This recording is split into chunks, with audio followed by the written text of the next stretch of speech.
नमस्ते। अच्छा, कभी सोचा है कि ये जो हमारे हाथ में इतने शानदार चमचमाते स्मार्टफोन हैं, इन्हें खोलना इतना इतना मुश्किल क्यों बना दिया गया है?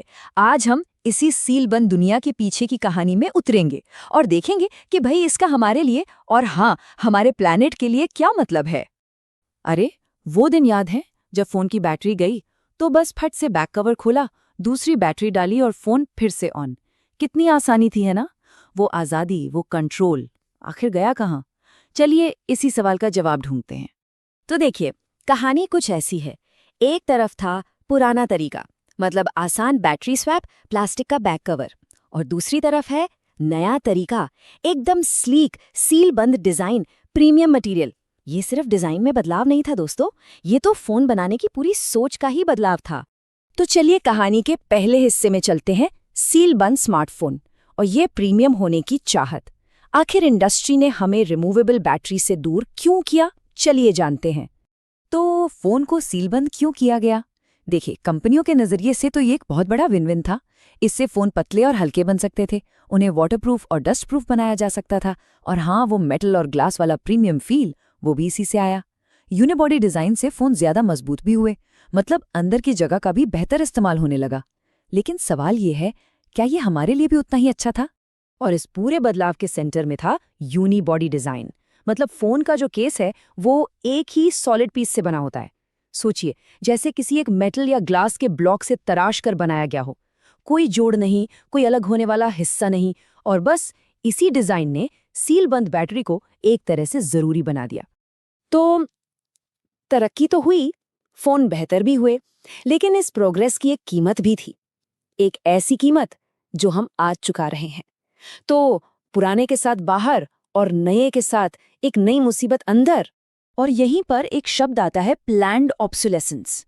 इसका सीधा सा मतलब है चीजों को जानबूझकर ऐसा बनाना कि उनकी उम्र कम हो, मतलब वो एक तय समय के बाद बेकार हो जाएं ताकि आपको नया खरीदना पड़े।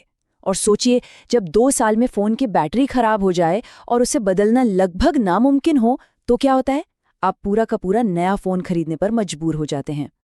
बिल्कुल, ये बात एकदम पते की है।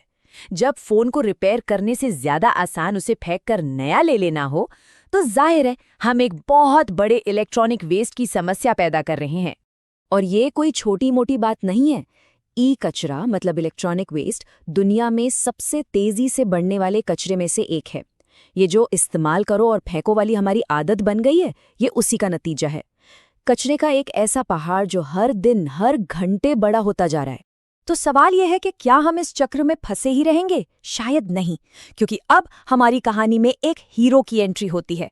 एक ऐसा आइडिया जो फोन को देखने का हमारा नजरिया ही बदल सकता था। एक लेगो की तरह बना फोन, एक मॉड्यूलर सपना। देखिए, ये मॉड्यूलर कॉन्सेप्ट कोई अचानक से नहीं आया, इसकी एक पूरी हिस्ट्री है। 2008 में मोडू फोन आया, जो शायद पहला मॉड्यूलर फोन था। फिर 2013 में फोन ब्लॉक्स का कॉन्सेप्ट आया, जो देखते ही देखते वायरल हो गया। इसी को देखकर गूगल ने अपना प्रोजेक्ट आरा शुरू किया, और फिर 2015 में आया फेयरफोन, जिसका फोकस एथिक्स और रिपेयर पे था। तो विजन क्या था? विजन था एक ऐसा फोन जो जिंदगी भर चले। सोचिए, आप एक बेसबोर्ड से शुरू करते हैं, फिर उसमें अपनी मर्जी के मॉड्यूल्स लगाते हैं, कैमरा, बैटरी, स्टोरेज, कुछ भी। कल को बैटरी खराब हुई, कोई बात नहीं, बस बैटरी का मॉड्यूल बदल दो। और अच्छा कैमरा चाहिए, बस कैमरा मॉड्यूल अपग्रेड कर लो। मतलब सिर्फ वही हिस्सा बदलो जिसकी जरूरत है। कमाल का आइडिया था ना? लेकिन अगर ये आइडिया इतना ही जबरदस्त था, तो आज हम सब मॉड्यूलर फोन क्यों नहीं इस्तेमाल कर रहे? सपना और हकीकत के बीच आखिर क्या हुआ? ये एक बहुत ही कॉम्प्लिकेटेड सच्चाई है। ये देखिए, वादा और हकीकत में जमीन आसमान का फर्क था। वादा था कम कचरे का, अपनी मर्जी से कस्टमाइजेशन का, आसान रिपेयर का। लेकिन हकीकत क्या निकली?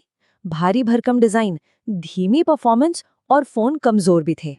इसके पीछे कई टेक्निकल वजहें थीं। जब आप फोन को अलग अलग टुकड़ों यानी मॉड्यूल्स में बांटते हैं, तो वो भारी और मोटा हो जाता है। सारे कंपोनेंट्स के बीच की दूरी बढ़ जाती है, जिससे परफॉर्मेंस पर असर पड़ता है, वो स्लो हो जाता है।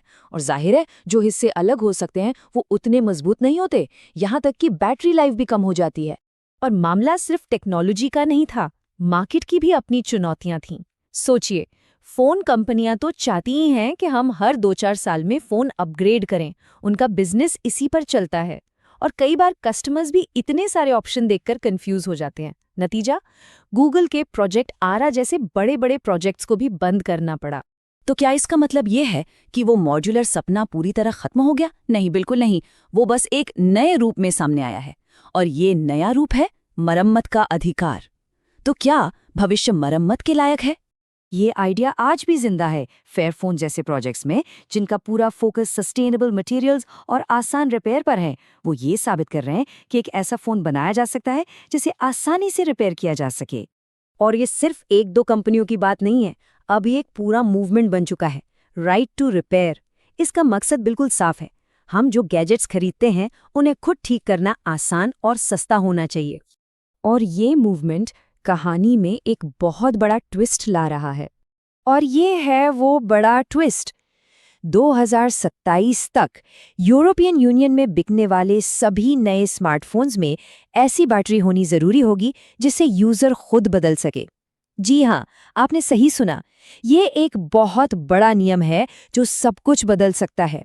तो सवाल ये उठता है कि क्या स्मार्टफोन का भविष्य अब अलग-अलग होने वाला है? क्या हम वापस उसी दौर में जा रहे हैं जहां फोन पर हमारा कंट्रोल ज्यादा था? क्या ये सीलबंद दुनिया का अंत है? खैर, इसका जवाब तो आने वाला वक्त ही बताएगा। लेकिन जो भी होगा, देखना दिलचस्प होगा।